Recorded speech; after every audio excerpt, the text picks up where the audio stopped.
கோல்டுங்கிறது silent power. பணக்காரங்க எப்பயுமே சத்தமா எதுவுமே பேச மாட்டாங்க, சோசியல் மீடியாவிலும் இருக்க மாட்டாங்க. ஆனால் அமைதியாக சிஸ்டமேட்டிக்கலி கோல்டு மட்டும் அக்குமுலேட் பண்ணிகிட்டே இருப்பாங்க. ஏன் தெரியுமா? கோல்டு எவ்வளோ வச்சுருந்தாலும் அது இன்விசிபிள் வெல்த், யாருக்கும் தெரியாது.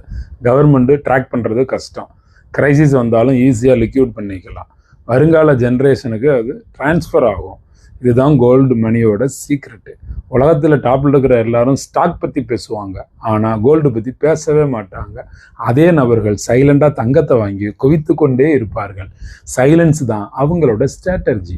நீங்களும் இந்த சைலண்டான பவரை பில்டு பண்ணுங்க. 1 கிராம்ல இருந்து இன்னைக்கு ஆரம்பிங்க. ஒரு எம்பேரே உங்களுக்கு ஸ்டார்ட் ஆகும் பாருங்க. குபேர யோகம் பயிற்சியில் கலந்துக்கங்க. சைலண்டாக வெல்த்தை எப்படி அந்த ஜேர்னியை கொண்டுட்டு போகிறதுன்னு நான் உங்களுக்கு சொல்லித்தரேன்.